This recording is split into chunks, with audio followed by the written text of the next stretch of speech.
이익선 최수영의 이슈앤피플 2부 출발했습니다. 2부의 첫 번째 코너 가장 핫한 이슈만 휘휘 저 전해드리는 최휘의 이슈 브리핑 피핑뉴스의 최휘 아나운서 모셨습니다. 어서 오세요. 어서 오세요. 네, 안녕하세요. 자, 파리올림픽 소식으로 기분 좋게 시작을 해보죠. 네, 명불허전 양궁 강국 면모를 또 한 번 세계에 뽐냈습니다. 네. 어제 여자 양궁 단체전에 이어 남자 양궁 대표팀도 단체전에서 금메달 획득 소식을 전해왔습니다. 네. 김우진과 이우석, 김재덕 선수 양궁 남자 단체전 결승에서 홈팀 프랑스를 세트 스코어 5대1로 꺾고 금메달을 목에 걸었습니다. 네.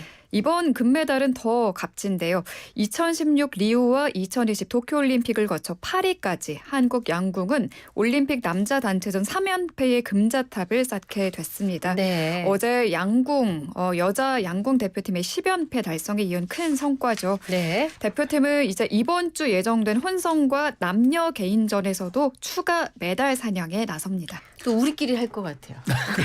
왜 느낌에. 결승전은 올림픽 결승전은 항상 국내 리그 같은 느낌. 맞아요. 네. 맞아요. 근데 어제 경기를 보다가 김재덕 선수와 벌이 화제가 됐다 이런 얘기가 나오는데 무슨 얘기죠? 네, 양궁 남자 대표팀 막내 김재덕 선수가 벌의 방해에도 흔들리지 않는 집중력을 보여서 화제입니다.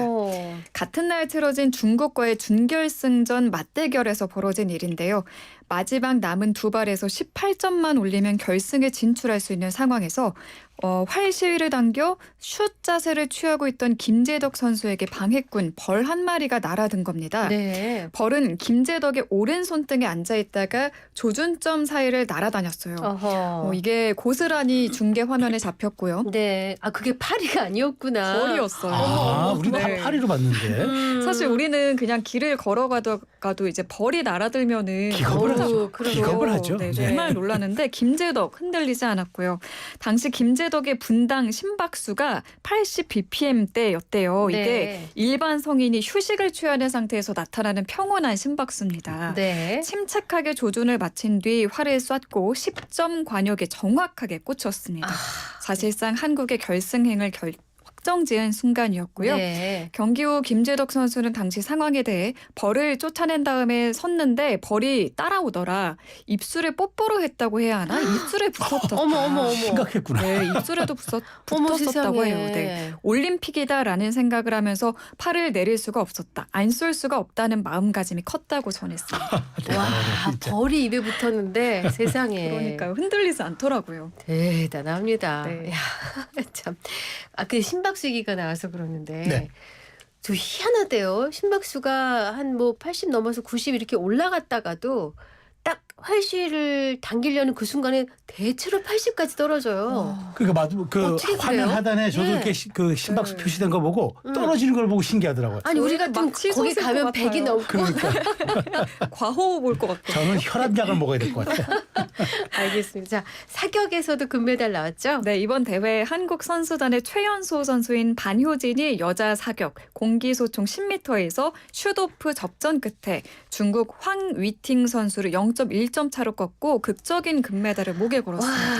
0.1점 차. 네. 중학교 2학년에 비교적 늦게 시작해서 총을 잡은 지 3년 만에 금메달을 손에 넣은 거고요. 어머. 반효진 선수 이 메달로 한국 선수단의 하계올림픽 통산 100번째 금메달 주인공이 됐고요. 네. 2007년 9월생이라고 하더라고요. 어머, 네. 16세. 세상에. 네, 진짜 한국 역대 대단합니다. 하계올림픽 최연소 금메달 리스트에도 이름을 올렸습니다. 그렇군요. 독립운동가 허석 선생의 5대손으로 알려진 유도 여자 57kg급의 허미미 선수도 기쁜 소식을 전해왔는데요. 은메달을 따냈습니다. 네. 네. 세계 랭킹 1위인 캐나다의 대구치 선수와 연장 혈투 끝에 반칙패를 당했어요. 네, 아쉽게 그래서 금메달은 놓쳤지만 한국 유도에 8년 만에 값진 메달을 그 안겨줬습니다. 논란이 네. 많더라고요. 열심히 공격했는데 맞아요. 반칙패를 당해서 이런 경우가 유도에 있느냐는 논란이 저는 굉장히 많은 걸 봤습니다. 의견이 분분하더라고요. 네.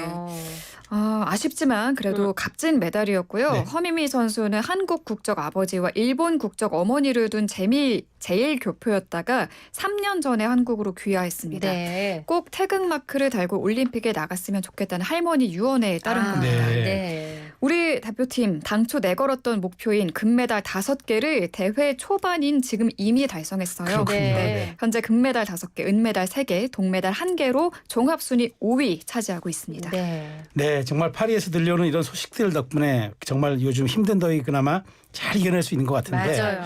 이런 가운데 또 국회로 돌아오면 좀 답답합니다만은 방송사법이 모두 국회 문턱을 넘었다면서요? 네, 오늘 오전 방송사법이 모두 국회 본회의를 통과했습니다. 더불어민주당 등 야당이 방송사법 중 마지막 법안인 EBS법 개정안을 단독 처리한 건데요. 이로써 방통위법과 방송법, 방문진법, EBS법 4개 법안 5박 6일 필리버스터 끝에 모두 야당 단독으로 처리됐습니다. 이 법안은 대통령의 거부권 행사 소순을 밟을 걸로 보입니다. 앞서 국민의힘은 방송사법을 좌파 방송 연구 장악법으로 규정하고 지난 25일부터 필리버스터에 돌입을 했죠. 야당이 총 4건의 법안을 각각 본회의 상정하면 국민의힘이 필리버스터 무제한 토론을 신청하고 이에 야당이 표결로 강제 종결시키고 또 여당이 퇴장한 채 야당 단독으로 법안이 통과되는 소순이 지금 계속 반복이 됐는데요. 민주당이 다음 달 본회의에서 노란봉투법과 25만 원 민생회복 지원금도 처리할 계획인데 국민의힘은 여기에 또다시 필리버스터로 맞설 걸로 보입니다. 쟁점 법안을 둘러싼 도돌이표 대치 이어질 전망입니다. 네. 자, 그런가 하면 티몬 위메프 사태도 보겠습니다. 국회가 이 사태와 관련해 긴급 현안 질의를 연다고요? 네, 그렇습니다. 오후 2시 국회 정무위원회 전체 회의를 엽니다. 금융위와 금감원, 공정위를 대상으로 티몬 위메프의 미정산 사태 현안 질의를 할 예정인데요. 구영백 큐텐그룹 CEO와 류광진 티몬 대표이사, 류화연 위메프 대표이사에게도 출석을 하라고 요구한 상태였는데 지금 이들 모두 출석하는 것으로 확인이 됐습니다. 이 자리에서 위원들은 소비자들 피해와 정산받지 못한 기업들의 줄도산 우려와 자금 조달 계획, 고의 부도나 사기 가능성 등을 중점적으로 질의할 걸로 보입니다. 네. 지금 YTN 생중계를 보니까 지금 그 구영배 대표가 국회 도착해서 네. 지금 상임위 회의장으로 들어가고 있습니다. 네. 이들이 이미 출석 대상자라서 출석을 강제할 방법이 없었다고 해요. 근데 오늘 나왔네요. 네, 실제 나올지 지켜봐야 한다라고 했는데 지금 모두 막 출석을 했습니다. 지금 막 했습니다. 네네네. 근데 이제 어제 티몬과 이메프가 기업 회생 절차를 신청했다고 하는데 이건 어떻게 됐습니까? 네, 대규모 소비자 피해와 정산과 환불 지원 사태 겪고 있는 티몬, 위메프 어제 결국 법원에 기업 회생을 신청했습니다. 피해자에게 더 이상 변제할 현금 여력이 없다는 의미입니다. 아이고. 네, 서울회생법원은 큐텐 계열사 티몬과 위메프가 기업 회생을 신청했다고 밝혔고요. 기업 회생 신청이 받아들여지지 않으면 두 회사는 파산하게 됩니다. 법원은 두 회사가 제출한 신청서를 검토한 뒤 기업 회생을 받아들일지를 결정하는데요. 두 회사는 보전 처분 신청과 포괄적 금지 명령 신청을 했고 회생법원이 오늘 이에 대한 인용 결정을 했습니다. 용어가 참 어렵죠. 네. 보전 처분이 뭐냐면 회생 결정 때까지 채무자 회사 대표자가 재산을 은닉하거나 제3자에게 담보로 제공하는 등 일체의 처분을 금지하는 처분입니다. 네. 네, 포괄적 금지 명령은 법원이 회생 개시 여부를 결정할 때까지 모든 채권자들의 강제 집행을 금지하는 조치입니다. 네, 일단 재산을 압류해 놓겠다 이 얘기군요. 네, 만약 법원이 기업 회생을 결정하면 티몬과 위메프에 입점한 판매자들이 거래 대금을 온전히 돌려받는 건 사실상 불가능해집니다. 아. 네, 회생 개시로 모든 채무 상환이 중단되고 기업이 채무 일부를 탕감받으면 판매 대금을 못 받는 피해자가 나올 수밖에 없겠죠. 네. 큰일이다. 아유, 참 걱정이 많습니다. 자, 이제 마지막 소식이 남아있네요. 네, 16명의 사상자를 낸 시청역 역주행 사고 운전자 차모 씨가 구속 기로에 섰습니다. 네. 차모 씨 오늘 오전 영장 실질 심사에 출석했고요. 오전 10시 반부터 구속영장 심사가 시작돼 진행되고 있습니다. 차 씨는 돌아가신 분들과 유족들께 대단히 죄송하다라는 말을 남기고 법정으로 들어갔습니다. 신발에 엑셀 자국이 남아 있었는데 어떻게 생각하느냐는 취재진 질문에는 모르겠다며 죄차 죄송하다고 말했어요. 네. 네, 차 씨는 사건이 발생한 이후 줄곧 차량 결함 사고 급발진 주장했죠. 국립과학수사연구원은 사고 당시 차 씨의 신발을 감식한 결과 신발에 엑셀 페달 흔적이 뚜렷하게 남아있다는 감정 결과를 그제 발표했거든요. 네. 네, 브레이크 페달 자국은 없었다고 합니다. 아이고.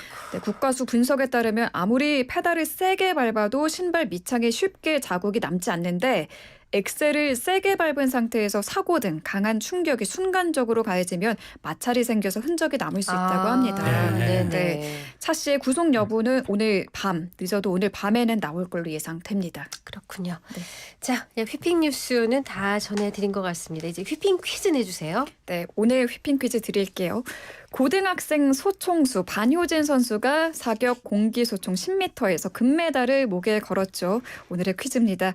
이 메달은 우리나라 역대 하계올림픽 통산 몇 번째 금메달일까요? 1번 첫 번째, 2번 100번째, 3번 1000번째입니다. 다시 한번요. 1번, 첫 번째, 2번, 100번째, 3번. 1000번째. 네, 영양과다 날지 못하는 힌트 요정 나와주세요. 나와 있습니다. 네. 힌트 드려야죠. 많은 분들이 뭐 알고 계실 것 같은데 네. 그럼에도 불구하고 힌트는 또 아주 쉽게 드려야죠. 네. 우리나라 우리 국민들 과거에 뭐라 불렀습니까? 백의 민족이라고 그러죠. 백의 민족. 그렇죠. 백의 민족. 백의 민족이 또 우리가 어떻게 했습니까? 열심히 자 우리 백성이 잘 살아야 나라가 편안하다 그랬죠. 네. 백성이 잘 살아야 합니다. 오늘 힌트 100점 드립니다. 감사합니다. 노래까지 이 모양이. 이 모양이 마음의 소리가 나왔네요. 네, 이상우 그녀를 만나는 곳 100m 전 몇 미터 들려드릴 전이라고요? 100m. 이 곡 들려드릴 동안에 정답 보내주세요. 샵 0945 우물정 0945 단문 50원 장문 100원 YTN 어플 YTN 라디오 앱 그리고 유튜브 이슈앤피플 댓글창 모두 열어두겠습니다. 자 최휘 아나운서랑은 여기서 작별하죠. 고맙습니다. 잘 들었습니다. 고맙습니다.